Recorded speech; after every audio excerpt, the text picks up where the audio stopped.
Oi, gente, tudo bem com vocês? Tudo tranquilo? Pessoal, a gente vê um pouquinho agora da evolução dos seres humanos, né, propriamente dito, tá? Que ao contrário daquela ideia que muitos dizem por aí que o homem veio do macaco, o homem não descendeu do macaco propriamente dito, tá? Mas todas as espécies se relacionam em maior grau ou em menor grau de parentesco, tá? Homens e macacos, eles possuem um ancestral em comum. Mais recentemente, em relação ao ancestral entre o macaco e serpente, por exemplo, tá? Então, atualmente, se sabe que a espécie humana ela descende de uma família de primatas chamada Hominidae. Tá? Fósseis acabam contribuindo muito para esse preceito da história de um grupo. Tá? E com o auxílio desses, né, diretamente, você pode confirmar ou documentar uma história, tá? E consegue correlacionar a relação entre as espécies através de grupos taxonômicos, né, de árvores de taxonomia, tá? E consegue colocar aonde foi habitado, as várias regiões onde foram encontradas, de acordo com esse registro fóssil, tá? De acordo com aonde esses fósseis foram encontrados. E com isso as épocas diferentes também, tá? E que algumas espécies distintas, né, da família acabaram coexistindo na mesma época. Com isso ficou muito clara essa diferença básica entre o pensamento de Lamarck e Darwin. Lamarck acreditava nessa complexidade dos seres, né, que seguiam uma lógica linear e progressista, que estava sempre progredindo, do ser menos evoluído para o mais evoluído. Nesse caso, o ser humano, para Darwin, todas as espécies atuais seriam as mais evoluídas de suas linhagens. E nesta linha, nenhuma espécie vivente, no momento, né, seria mais ou menos evoluída que a outra. Tá? Ressaltando sempre aquele preceito, pessoal, o emprego do evoluir, nesses casos, né, muda um pouco, tá? Quanto à interpretação direta. Evolução, quando a gente fala em Lamarck, nos dá a ideia de melhoramento, de progresso, num sentido direto, tá, das espécies. Isso acaba dando essa variação com Darwin, né? Porque para Darwin o termo consistia na variação das espécies ao longo do tempo, por meio da seleção natural. Ressaltando o seguinte, né, que Darwin utilizou a palavra transmutação para refletir o que nós consideramos hoje uma evolução biológica. Tá? Mas Darwin colocou uma grande contribuição quando ele postulou que havia uma relação do surgimento de novas espécies a partir de espécies já existentes. Tá? Então isso foi muito importante. A gente sabe que sim, que novas espécies se originam a partir de espécies descendentes. Além disso, você tem casos registrados na ciência de evolução, né, por meio da transmissão de caracteres adquiridos. Um mecanismo que foi bastante criticado por alguns darwinistas. Tá? Com isso, foi Lamarck também que designou o termo biologia, né, para designar essa ciência que estuda a ciência da vida e que fundamentou os estudos de paleontologia dos invertebrados. Com isso, levou a seguinte: a evolução humana ela ocorre numa constante. Tá? Em oposição ao criacionismo, a teoria evolucionista sempre partiu daquele princípio que o homem é um resultado de um processo lento de alterações, de mudanças. E essa é a ideia central da evolução. Os seres vivos, né, vegetais e animais, incluindo os seres humanos, se originaram de seres mais simples que foram se modificando ao longo do tempo. Com isso, essa teoria acabou colocando esses apontamentos, né, acabou direcionando que Esses seres se originavam de seres mais simples que foram se modificando ao longo do tempo. Então isso foi formulado na segunda metade do século, né, lá atrás por Darwin. Então foi colocado dessa forma. Quando saiu o seu livro A Origem das Espécies através da Seleção Natural, Darwin colocou o seguinte, aquela ideia central das girafas que a gente viu, né? Então, com isso, a seleção natural acabou não encontrando muita resistência à ideia, né, central da seleção natural, porque ela explicava essa extinção dos animais, como os dinossauros, dos quais havia se encontrado muitos vestígios, né, o que causou grande indignação, tanto no meio religioso como no meio científico, e a afirmação de que o ser humano e o macaco têm um parente em comum, que vivera milhões de anos.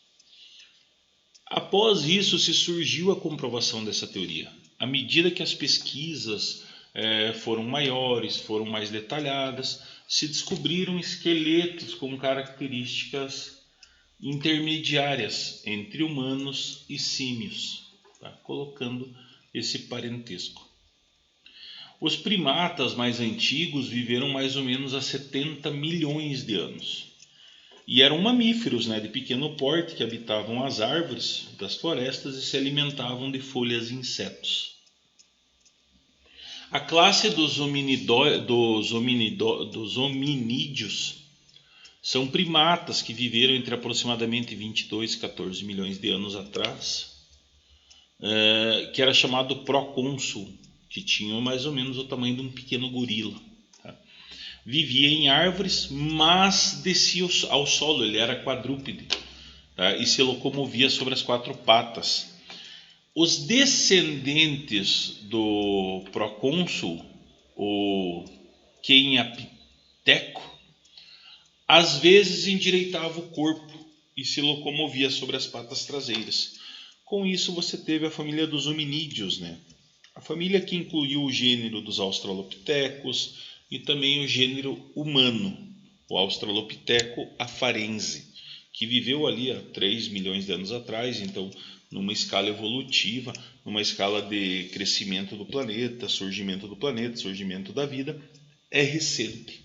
Tá? Ele era um pouco mais alto que o chimpanzé e já caminhava sobre os 2 pés e usava os braços bem longos, né, para se pendurar nas árvores. Mais alto que ele, mais pesado, o Australopiteco africano viveu entre 3 milhões e 1 milhão de anos atrás. Andava ereto e usava as mãos para coletar frutos e atirar pedras já para abater os animais.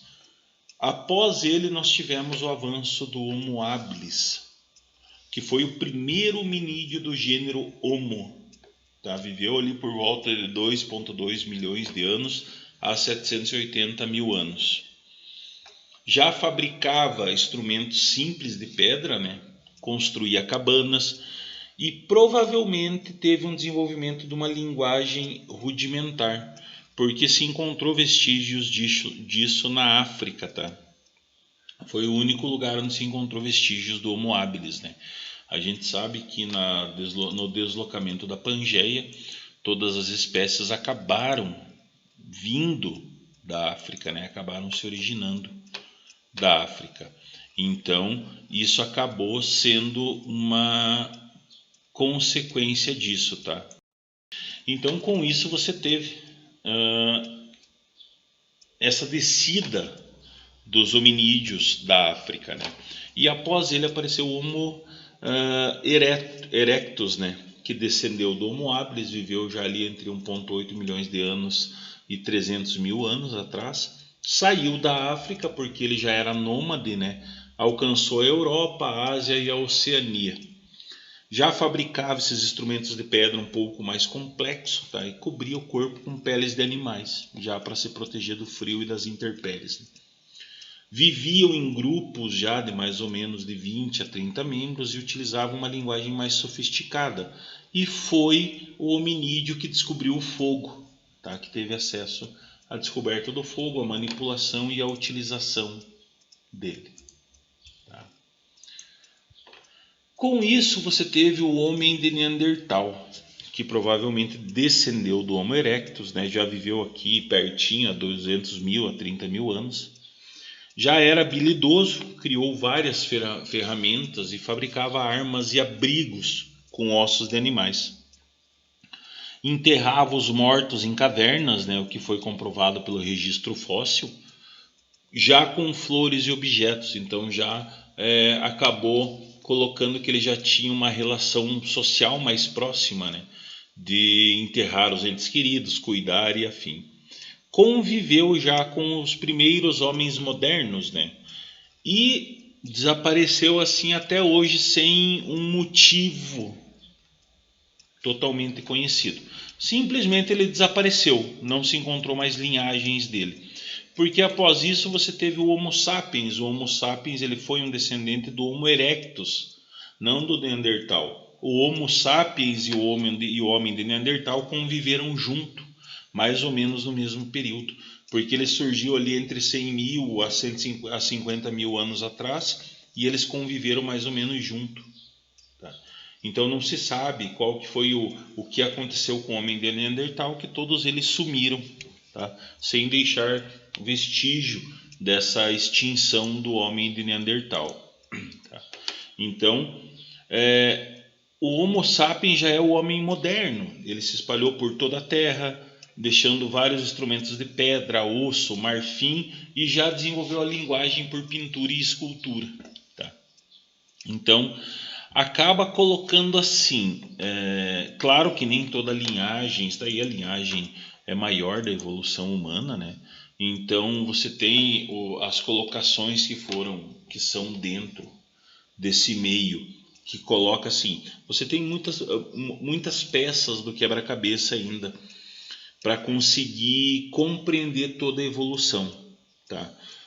Aquele elo perdido, sabe, aquele espécime com características primatas e humanas, não foi encontrado ainda. Então seria um importante elo que explicaria esse passo que a humanidade deu, né, e a sua jornada pela Terra. Então isso ficou como esse ponto aí meio perdido, né? Porque quando você pega toda a descendência, você tem lá de trás, né? Porque o registro fóssil ele remonta algumas espécies. O Sahelanthropus tchadense, que foi um fóssil encontrado no continente africano e foi pertencente à espécie dos primatas, tá? Já foi colocado, entende, dessa espécie dos primatas. Essa espécie já possuía a postura bípede e o mais antigo ancestral da linhagem humana.